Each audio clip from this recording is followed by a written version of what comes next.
1890. Sadie Shelsnick is born in Russia. She is my great-grandmother.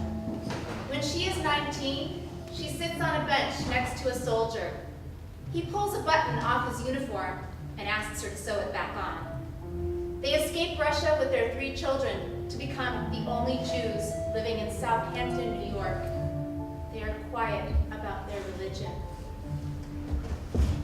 1899. Eva is born in New Orleans. She is my great-grandmother. She is small and fragile and marries young because she wants to be taken care of. She has 4 children, all of whom pass the paper bag test. Sometimes she fantasizes about being alone and rich. 1900. Dot, my great-grandmother, is born. She becomes a mother of 4 daughters by the time she's 26. She gives birth to all of them on a small farm in southern Louisiana. She raises them surrounded by family. They speak Creole. She teaches her girls how to sew, bake, milk a cow, and how to make a good roux. 1905. My great-grandmother, Maxine Hutchinson, is born outside of Birmingham, Alabama. She's married at 14 and has 9 kids. She learns to read and write with her grandchildren. We call her Medea. She was a fierce businesswoman who made and sold moonshine from her back porch. No one recorded when my maternal grandmother Saria was born. It must have been somewhere in here.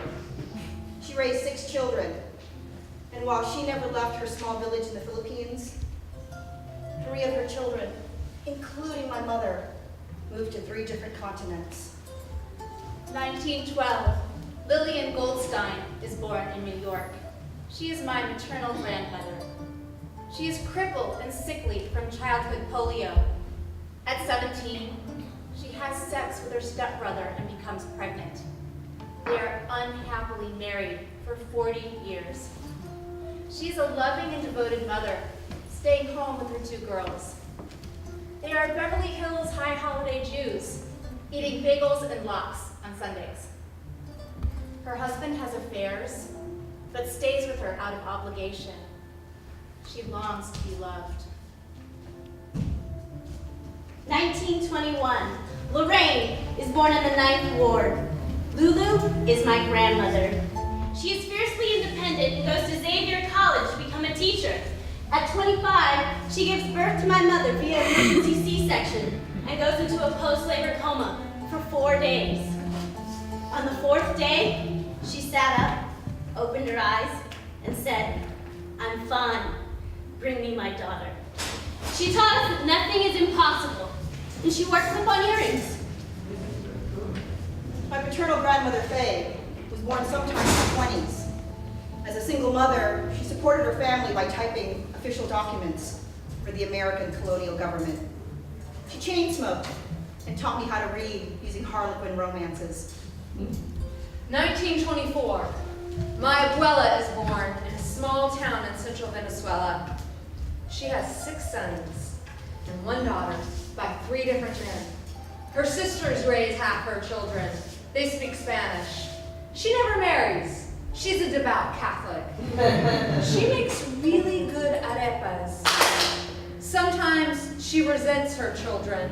Sometimes her children are ashamed of her. My grandmother was born in 1927. After 300 years of slavery, oppression, and segregation, she is the first in her family to graduate from college. She was an upwardly mobile debutante. She had 3 kids. She wrote me letters every week while I was at college. We called her Precious. Underneath the fur and the gloves, she held others to a paper bag standard that she herself could not pass. My mother Carmen was born in either 1936, 36, 37, or 38. 1938. My mom Dorina is born. 1946. My mom Sandy is born. 1947. My mom Elena is born. 1949. My mom Rhonda was born. As was the custom, my mother's family marked her birth by using the birth certificate in the name of a daughter who had died 2 years earlier. My mother is fiercely loyal to her family and the best cook I know. She can save a fortune from pennies. My mom gets a PhD in political science and pursues an academic career. At 27, she becomes pregnant.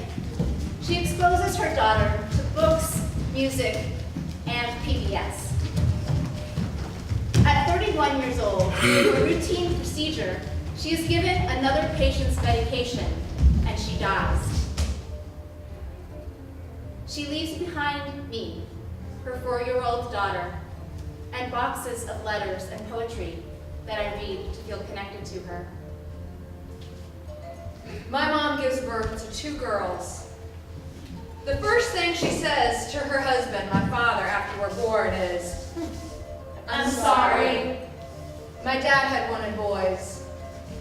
She raises us close to family, sometimes too close. She teaches us the meaning of unconditional love and how to make a good roux. Sometimes, when her daughters are teenagers, she wonders what her life would have been like had she never married my father. My mother's first child is via emergency C-section. So for me, her second, she schedules the surgery on a Tuesday so she can have her nails done on Monday and be home for Thanksgiving on Thursday, but not be responsible for cooking anything. She taught her children that you don't half-ass life, whether it's raising a child or picking up dog poop. My mom had 4 kids, me and a set of triplets. She laid her hands on my brother, the only surviving triplet, kept him alive for 36 years. Also a debutante, she dutifully played the card she was dealt. But when my grandmother died, she threw that deck back at the dealer. Sometimes she was patriarch with a finger. 1966, Carmela is born. She drops out of high school, but re-enters academia after discovering choreography. At 39, she becomes pregnant, and then takes classes at the Center for Nonviolent Parenting. They light the menorah, decorate the Christmas tree, and have bagels and lox on Sundays. Still living in the shadow of her mother's death, sometimes she feels she's faking the bond between her and her beautiful son.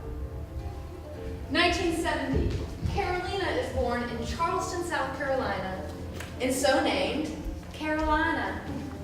In her 30s, she asked to be called Carolina. She gives birth to her daughter at 37. It takes 2 weeks to determine the sex of her baby. She terminates the second pregnancy at 40 for medical and ideological reasons. Sometimes she regrets it, but mostly she doesn't. 1972, Christine is born. At 35, she finds herself pregnant while still legally married to another man. She gives birth to her one and only son in a hospital. She never knew how loved she was as a daughter and a granddaughter until she loved her own son. She's raising him far away from family. They speak only English. She reads books on how to become a better parent. And she makes dinner for her family. Almost every night. Sometimes she fantasizes about running away. And sometimes she wants to hold her boy and never let go. 1975, Giavanni is born. At 34, she decides she wants it all. In a whirlwind, she marries, becomes pregnant, and gives birth to her son 6 weeks early. After 3 terrifying hours, he's born healthy, but barely weighs 4 pounds. She was not prepared for the omnipresent anxiety of motherhood. The first to earn a PhD in her family, she carries drumsticks in a backpack instead of gloves in a purse. Nobody's debutante. She longs to give patriarchy the finger. But she's too busy washing the dishes. 1977, Shelby is born. She is unexpectedly expecting and gives birth via C-section on her 32nd birthday. It doesn't even occur to her that she is the first in her family to give birth to a biracial child until that Cheerios commercial airs. The day she gives birth, she feels an overwhelming love and joy for her daughter and sees those same emotions on her own mom's face. She raises her daughter 2 doors down from the house she grew up in. She finishes everything she starts.